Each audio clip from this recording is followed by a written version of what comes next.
ஆண்டவராகிய இயேசு கிறிஸ்துவின் அன்பின் நாமத்தினாலே உங்களை வாழ்த்துகிறேன். கர்த்தர் உங்களை ஆசீர்வதிப்பாராக.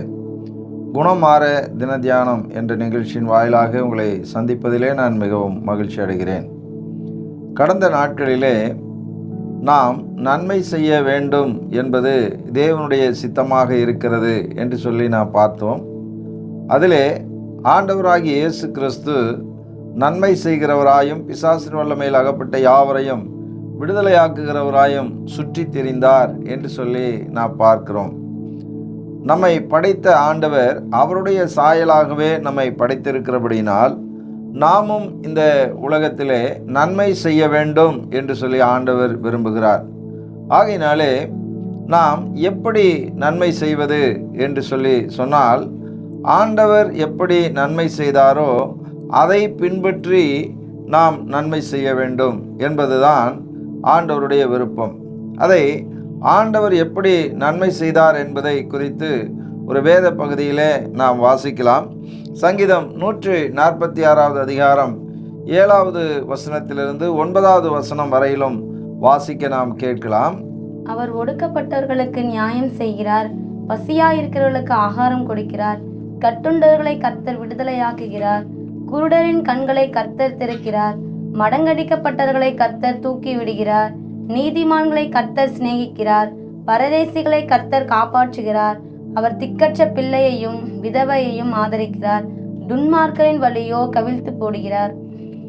கர்த்தருக்குள் பிரியமானவர்களே, இங்கே நாம் பார்க்கிறோம் நம்முடைய ஆண்டவர் எப்படியெல்லாம் நன்மை செய்கிறார் என்பதை நாம் இந்த வேத பகுதியிலே நாம் பார்த்தோம்.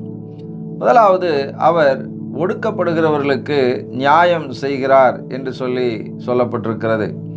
நம்மை படைத்த ஆண்டவர் இந்த உலகத்திலே எளியவர்கள் ஒடுக்கப்படும் போது அவர்களுக்கு நியாயம் செய்கிறவராய் இருக்கிறார் என்று தாவீது தன்னுடைய சங்கீதத்திலே அவர் சொல்லி இருக்கிறார். ஆகையினாலே இந்த உலகத்திலே அதாவது தன்னை விட குறைவான அதாவது மதிப்பு மரியாதை படிக்காதவர்கள் இவர்களையெல்லாம் செல்வந்தர்கள் ஏழைகளை எல்லாம் ஒடுக்குகிறதை நாம் பார்க்கிறோம்.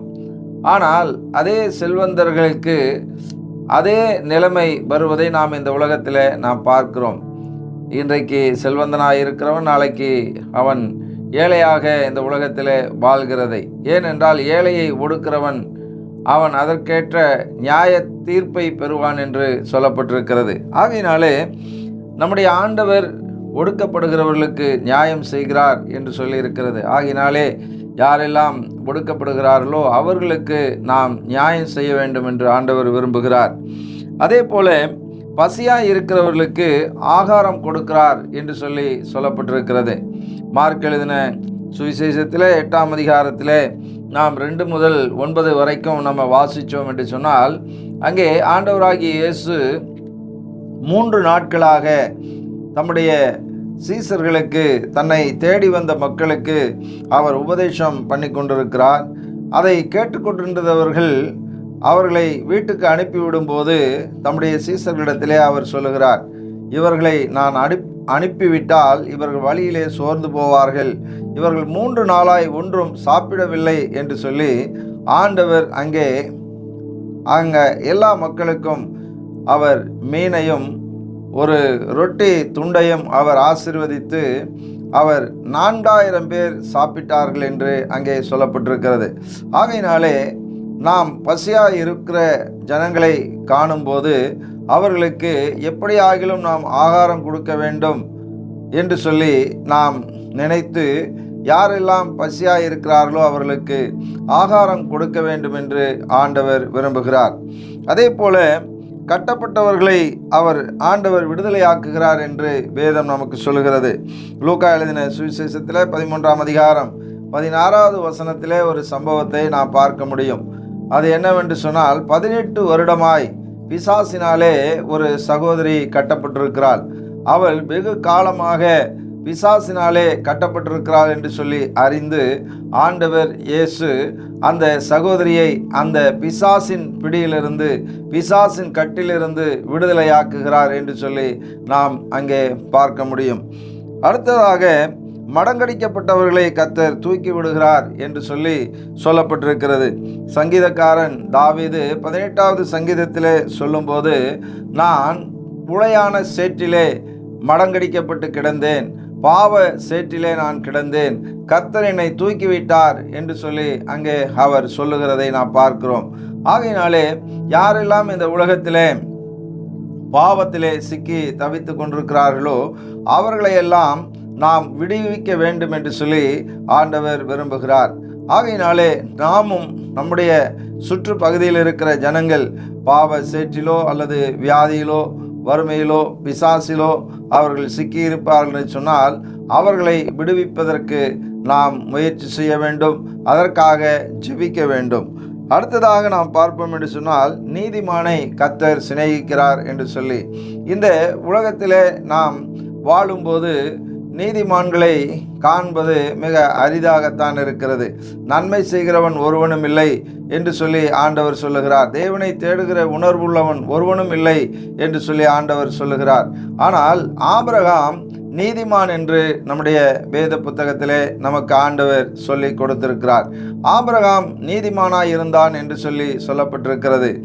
ஆகையினாலே இந்த ஆபிரகாமை ஆண்டவர் என்ன சொல்லுகிறார் என்று சொன்னால், 2 நாளாகமம் 20ஆம் அதிகாரம் 7ஆம் வசனத்திலே என் சிநேகிதனாகிய ஆபிரகாம் என்று சொல்லி அவர் சொல்லுகிறார்.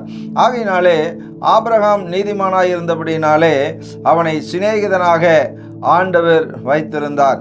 அவனுக்கு எல்லா ரகசியத்தையும் ஆண்டவர் அவனுக்கு சொல்லிக் கொடுத்தார். ஆகையினாலே அன்பானவர்களே, நாமும் நம்முடைய வாழ்க்கையிலே யாரெல்லாம் ஆண்டவராகிய இயேசுவினுடைய வார்த்தையை கேட்டு அதன்படி வாழ்ந்து இந்த உலகத்திலே நீதிமானாக இருக்கிறார்களோ விசுவாச மக்கள் யாவரையும் நாம் நேசிக்க வேண்டும் என்று சொல்லுகிறார்.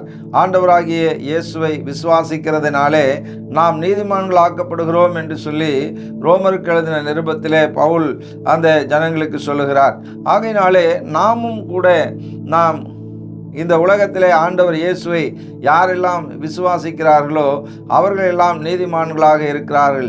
அவர்களோடு கூட நமக்கு ஒரு நல்ல ஐக்கியம், அன்பு, சிநேகம் தேவை என்று சொல்லி ஆண்டவர் நமக்கு சொல்லி இருக்கிறார். அடுத்ததாக குருடரின் கண்களை கர்த்தர் திறக்கிறார் என்று சொல்லப்பட்டிருக்கிறது. ஆகையினாலே இங்கே மத்தேயு எழுதின சுவிசேஷத்திலே 15ஆம் அதிகாரம் 30வது வசனத்திலே நாம் வாசிப்போம் என்று சொன்னால், குருடராய் இருக்கிற அவருடைய கண்களை ஆண்டவர் திறந்தார் என்று சொல்லப்பட்டிருக்கிறது. ஆகையினாலே நம்முடைய வாழ்க்கையிலும் கூட யாரெல்லாம் வழி தெரியாமல், குருடர் என்று சொன்னால் ஏதோ கண்ணு தெரியாத இருக்கிறவர்கள் மாத்திரமல்ல, ஆண்டவர் இயேசு சொல்லுகிறார், கண்ணிருந்தும் இவர்கள் குருடராய் இருக்கிறார்களே என்று சொல்லி சத்தியத்தை அறியாத மக்களுக்கு நாம் சத்தியத்தை சொல்லி அவருடைய மனக்கண்கள் திறக்கப்படும்படியாக, அவருடைய மனக்கண்கள் திறக்கப்பட்டு அவர்களும் ஆண்டவர் இயேசுவை விசுவாசித்து அவர்கள் ரட்சிக்கப்பட நாம் அவர்களுக்கு உதவியாக இருக்க வேண்டும். இது ஆண்டவருக்கு செய்கிற நன்மை என்று சொல்லப்பட்டிருக்கிறது. அதே போல பரதேசிகளை கர்த்தர் காப்பாற்றுகிறார் என்று சொல்லப்பட்டிருக்கிறது. இங்கே உபாகமத்திலே 24ஆம் அதிகாரம் 20வது வசனத்திலே அவ்விதமாக சொல்லப்பட்டிருக்கிறது. ஆண்டவர் பரதேசிகளுக்கு தன்னுடைய விளைநிலங்கள் விளைஞ்ச போது முதலாவது அறுத்து கொண்டு 2வது இருக்கிறதையெல்லாம் பரதேசிகளுக்கு விட்டுவிட வேண்டும் என்று சொல்லி ஒரு கட்டளையை ஆண்டவர் கொடுத்திருக்கிறார். அதே போல நீ ஒலிவ மரமோ அல்லது அத்தி மரத்திலோ நீ முதல் கனியை பறித்து கொண்டு 2வது இருக்கிறதையெல்லாம் பரதேசிகளுக்கு விட்டுவிட வேண்டும் என்று சொல்லி ஒரு கட்டளையை ஆண்டவர் கொடுத்திருக்கிறார். ஆகையினாலே நம்முடைய வாழ்க்கையிலும் கூட நாம் என்ன செய்ய வேண்டும் என்று சொன்னால், இந்த உலகத்திலே பரதேசிகள் என்பது தங்க இடமில்லாதவர்கள், அதே போல அவர்களுக்கு போதுமான வருமானம் அல்லது நிரந்தரமான தொழில் இல்லாமல் அவர்கள் தவிக்கிற அநேகரை நாம் பார்க்க முடியும். அப்படிப்பட்டவர்களுக்காக நாம் என்ன செய்ய வேண்டும்? அவர்களை காப்பாற்ற வேண்டும் என்று சொல்லப்பட்டிருக்கிறது. நாம் அவ்விதமாக அவர்களுக்கு அவருடைய தேவைகளை நாம் அவர்களுக்கு கொடுத்து அவர்களை நாம் நடத்துவோம் என்று சொன்னால் நிச்சயமாக அதுவும் நன்மை செய்வது என்று சொல்லப்பட்டிருக்கிறது. இறுதியாக நாம் திக்கற்ற பிள்ளைகளையும் விதவைகளையும் ஆதரிக்க வேண்டும் என்று ஆண்டவர் நமக்கு சொல்லி இருக்கிறார். அதே உபாகமத்தில் 24ஆம் அதிகாரம் 20வது வசனத்திலே அப்படித்தான் சொல்லப்பட்டிருக்கிறது. பரதேசிகளையும் திக்கற்றவர்களையும் விதவைகளையும் நீங்கள் ஆதரிக்க வேண்டும் என்று சொல்லி ஆண்டவர் நமக்கு ஒரு கட்டளையாகவே கொடுத்திருக்கிறார். ஆகையினாலே ஆண்டவர் எப்படி இந்த உலகத்திலே நன்மை செய்தாரோ அதே போல நாமும் நன்மை செய்ய வேண்டும் என்று சொல்லி ஆண்டவர் விரும்புகிறார். ஆகையினாலே அன்பானவர்களே, நாம் எப்படி நன்மை செய்வது என்று சொன்னால், ஆண்டவர் எந்தெந்த விதங்களிலெல்லாம் நன்மை செய்திருக்கிறாரோ அந்த விதங்களிலெல்லாம் நாம் நன்மை செய்ய வேண்டும் என்று விரும்புகிறார். ஆகையினாலே நாம் நன்மை செய்வோம், கர்த்தருடைய பிள்ளைகளாய் வாழ்வோம். கர்த்தர் நம்மை ஆசீர்வதிப்பாராக. ஜெபிப்போம். பரிசுத்தமுள்ள பிதாவே, ஆசீர்வதிக்கப்பட்ட இந்த நல்ல வேலைக்காக நாங்கள் நன்றி செலுத்துகிறோம். இப்பொழுதும் ஆண்டவரே, நீர் தாமே அப்பா கட்டுண்டவர்களை விடுதலையாக்கினீர் என்று சொல்லி நாங்கள் பார்க்கிறோம். குருடருடைய கண்களை திறக்கிறீர் என்று சொல்லி நாங்கள் பார்க்கிறோம். பசியாயிருக்கிறவர்களுக்கு ஆகாரம் கொடுத்தீர் என்று சொல்லி நாங்கள் பார்க்கிறோம். திக்கற்றவர்களையும் விதவைகளையும் ஆண்டவரே நீர் ஆதரிக்கிறீர் என்று சொல்லி நாங்கள் பார்க்கிறோம். மடங்கடிக்கப்பட்டவர்களை ஆண்டவரே நீர் தூக்கிவிட்டீர் என்று சொல்லி பார்க்கிறோம். குருடர்களுக்கு நீர் பார்வை கொடுத்தீர் என்று சொல்லி நாங்கள் பார்க்கிறோம். நாங்களும் எங்களுடைய வாழ்க்கையில் ஆண்டவரே இப்படிப்பட்ட நன்மைகளை செய்ய கர்த்தராகிய தேவநீர் எங்களுக்கு உதவி செய்யும்படியாய் நாங்கள் செபிக்கிறோம். தொடர்ந்து கர்த்தர் எங்களை வழிநடத்தும். இயேசுவின் நாமத்தில் பிதாவே, ஆமேன். God bless you. கர்த்தர் உங்களை ஆசீர்வதிப்பாராக.